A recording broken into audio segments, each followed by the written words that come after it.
പിതാവിൻ്റെയും പുത്രൻ്റെയും പരിശുദ്ധാത്മാവിൻ്റെയും നാമത്തിൽ ആമേൻ. എൻ്റെ പ്രിയപ്പെട്ടവരെ, ഇന്ന് ജൂലൈ 9 വ്യാഴാഴ്ച. അമ്മേ പരിശുദ്ധ അമ്മേ, അമ്മേ പരിശുദ്ധമേ, ദൈവമാതാവേ, കൃപാസനത്തിലൂടെ ഞങ്ങളുടെ ദേശത്തിനും അമ്മ മധ്യസ്ഥം തേടി തന്ന എല്ലാ അനുഗ്രഹങ്ങൾക്കും കൃപകൾക്കും ഞങ്ങളിപ്പോൾ ഹൃദയം നിറഞ്ഞ നന്ദി പറയുന്നു. അമ്മേ പരിശുദ്ധമേ, ദൈവമാതാവേ, 2004 ഡിസംബർ 7 ഉച്ചകഴിഞ്ഞ് 2:30 കൃപാസനത്തിൽ സംഭവിച്ച അമ്മയുടെ പ്രത്യക്ഷപ്പെടലിനെക്കുറിച്ച് തിരുസഭയ്ക്ക് സമർപ്പിച്ചിരിക്കുന്ന പഠനരേഖകളുടെ സഭാത്മകമായ പഠനം ആരംഭിക്കുവാൻ ഞങ്ങൾ പ്രാർത്ഥിക്കുന്നു. അമ്മേ പരിശുദ്ധമേ, ഭൂസ്വർലോകങ്ങളുടെ രാജ്ഞിയായ അങ്ങേയ്ക്ക് ഭൗമസംരക്ഷണത്തിനായി പ്രപഞ്ചപ്രകൃതിയെ തന്നെ തിരുസഭ പ്രതിഷ്ഠിക്കുവാൻ ഈ പ്രത്യക്ഷീകരണം വഴി ഇടയാക്കണമേ. പരിശുദ്ധമേ, ജപമാല മാതാവേ, സകല കൃപാസനം പ്രാർത്ഥനയോടും ചേർത്ത് ഞങ്ങളിപ്പോൾ പ്രാർത്ഥിക്കുന്ന ഈ കുടുംബത്തിന്റെ പ്രത്യേക നിയോഗം പറ മക്കളെ.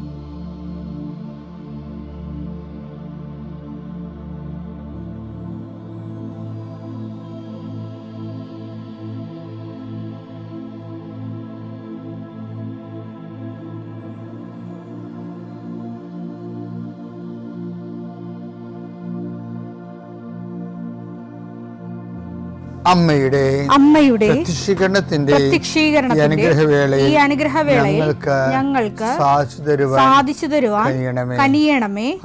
ആമേൻ. വിശ്വാസ പ്രമാണം. സർവശക്തനായ പിതാവും ആകാശത്തിന്റെയും ഭൂമിയുടെയും സൃഷ്ടാവുമായ ദൈവത്തിൽ ഞാൻ വിശ്വസിക്കുന്നു. അവിടുത്തെ ഏകപുത്രനും ഞങ്ങളുടെ കർത്താവുമായ ഈശോമിശിഹായിലും ഞാൻ വിശ്വസിക്കുന്നു.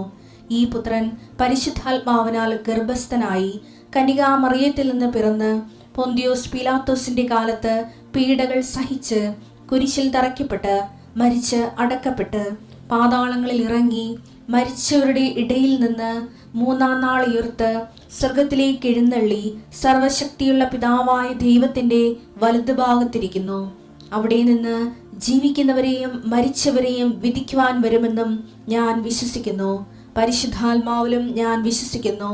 വിശുദ്ധ കത്തോലിക്കാ സഭയിലും പുണ്യവാന്മാരുടെ ഐക്യത്തിലും പാപങ്ങളുടെ മോചനത്തിലും ശരീരത്തിന്റെ ഉയർപ്പിലും നിത്യമായ ജീവിതത്തിലും ഞാൻ വിശ്വസിക്കുന്നു. ആമേൻ. സുഖസ്ഥനായ ഞങ്ങളുടെ പിതാവേ, അങ്ങയുടെ നാമം പൂജിതമാകണമേ. അങ്ങയുടെ രാജ്യം വരണമേ. അങ്ങയുടെ തിരുമനസ് സ്വർഗത്തിലെ പോലെ ഭൂമിയിലും ആകണമേ. അന്നു വേണ്ടുന്ന ആഹാരം ഇന്ന് ഞങ്ങൾക്ക് തരണമേ. ഞങ്ങളോട് തെറ്റ് ചെയ്യുന്നവരോട് ഞങ്ങൾ ക്ഷമിക്കുന്നത് പോലെ ഞങ്ങളുടെ തെറ്റുകൾ ഞങ്ങളോടും ക്ഷമിക്കണമേ. ഞങ്ങളെ പ്രലോഭനത്തിൽ ഉൾപ്പെടുത്തരുതേ, തിന്മയിൽ ഞങ്ങൾ രക്ഷിക്കണമേ. ആമേൻ. നന്മ നിറഞ്ഞ മറിയമേ, സ്വസ്തി. കർത്താവ് അങ്ങയുടെ കൂടെ സ്ത്രീകളിൽ അങ്ങ് അനുഗ്രഹിക്കപ്പെട്ടവളാകുന്നു.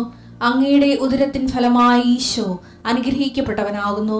പരിശുദ്ധ മറിയമേ, തമ്പുരാന്റെ അമ്മേ, പാപികളായ ഞങ്ങൾക്ക് വേണ്ടി ഇപ്പോഴും ഞങ്ങളുടെ മരണസമയത്തും തമ്പുരാനോട് അപേക്ഷിക്കണമേ. ആമേൻ. കർത്താവേ, നിന്റെ വിശുദ്ധ പൗരോഹിത്യത്തെ മഹത്വപ്പെടുത്തണമേ. കർത്താവെ, സഭയിലുള്ള സാന്നിധ്യം പ്രകടമാക്കണമേ.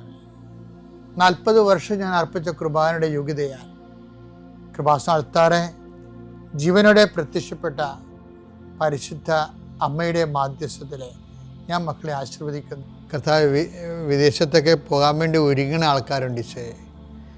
പലതരത്തിലുള്ള ഇൻ്റർവ്യൂവിനൊക്കെ പോയിട്ട് ചിലയിടത്ത് തോക്കും, ചിലയിടത്ത് കാശ് കൊടുക്കും, ചിലയിടത്ത് ഒരു അംബിഗസായിട്ട് വരും. നടക്കുമോ ഇല്ലയോ എന്നൊക്കെ അറിയാൻ പാടില്ലാത്തൊരു കൺഫ്യൂഷനുള്ള ആൾക്കാരുണ്ട്. അവിടെ കൺഫ്യൂഷൻ എല്ലാം മാറ്റണേ.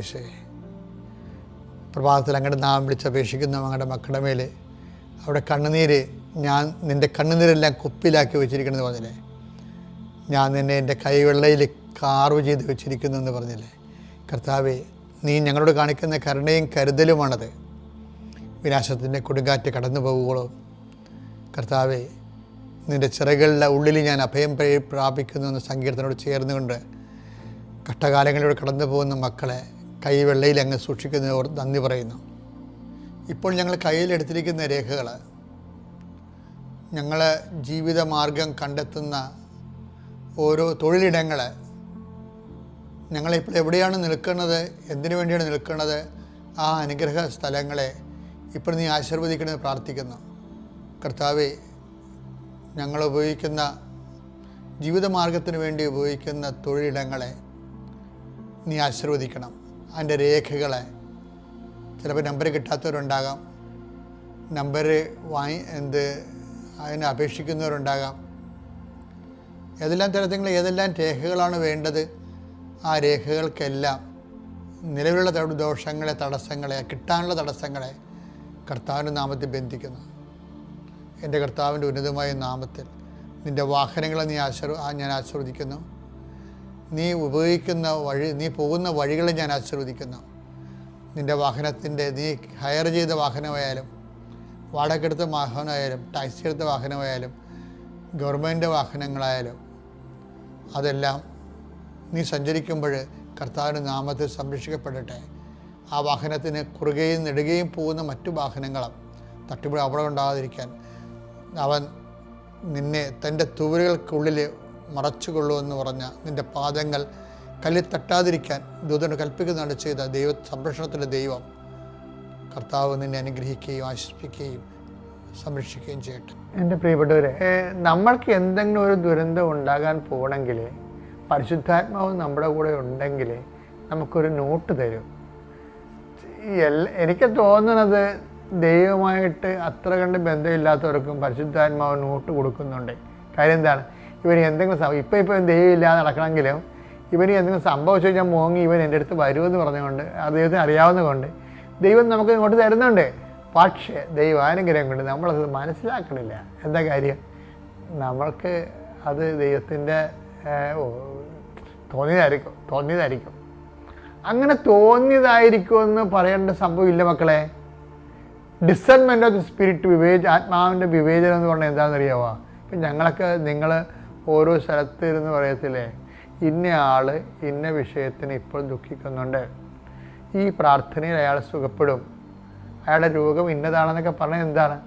അത് പ്രസംഗിച്ചുകൊണ്ട് നിൽക്കുന്ന സമയത്ത് തന്നെ കർത്താവ് ഒന്നും സിനിമ പോലെ കാണിച്ചിട്ട് പറഞ്ഞതല്ല, ആന്തരികമായ സൂചനകളാണ്.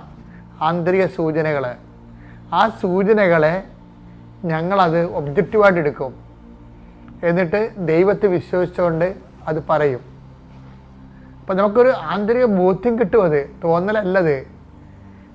ഈ തോന്നൽ ആണ് ഉണ്ടാകണമെങ്കിലും ചില ആൾക്കാർക്ക് ഇത്തിരി കൂടി ദൈവമായിട്ട് സത്യസന്ധമായിട്ട് പോകുന്നവർക്ക് അത് ബോധ്യമായിട്ട് മാറും.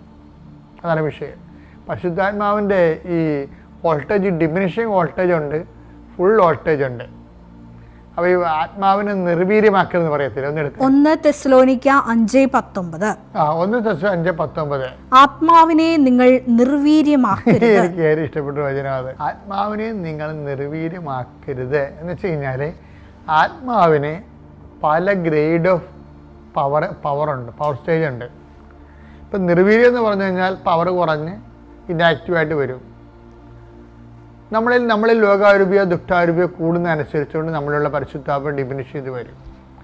അപ്പോൾ നമുക്കൊരു 30-35% വോൾട്ടേജേ ഉള്ളൂ പരിശുദ്ധാത്മാവിൻ്റെ ഉള്ളെങ്കിൽ നമുക്ക് വരാവുന്ന പ്രശ്നം ഇതുപോലെ തോന്നലേ വരത്തുള്ളൂ. അപ്പോൾ ഇത് നമ്മൾ ഓർക്കും, എനിക്ക് തോന്നിയായിരിക്കും, അത് അങ്ങനെയൊന്നും അല്ലേ, എനിക്ക് സംഭവിക്കാൻ പോണ. അപ്പോൾ അതൊക്കെ സംഭവിക്കാൻ പോകണമെന്ന് പറഞ്ഞ് ഇപ്പം അങ്ങനെ ചെയ്യാൻ പറ്റുക.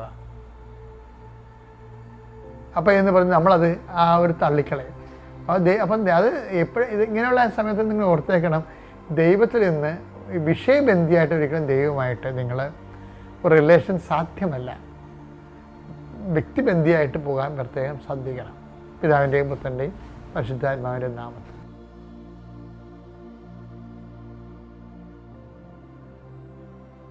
അത്യപൂർവ ദൈവാനുഭവങ്ങൾ ഇനി നിങ്ങൾക്കും സ്വന്തം. ഈ യൂട്യൂബ് ചാനൽ ഇതുവരെ സബ്സ്ക്രൈബ് ചെയ്തിട്ടില്ലെങ്കിൽ ഇപ്പോൾ തന്നെ സബ്സ്ക്രൈബ് ചെയ്യുക. ഈ വീഡിയോ ഇപ്പോൾ തന്നെ നിങ്ങളുടെ സുഹൃത്തുക്കൾക്ക് ഷെയർ ചെയ്തുകൊണ്ട് പ്രേക്ഷിതരാകുക.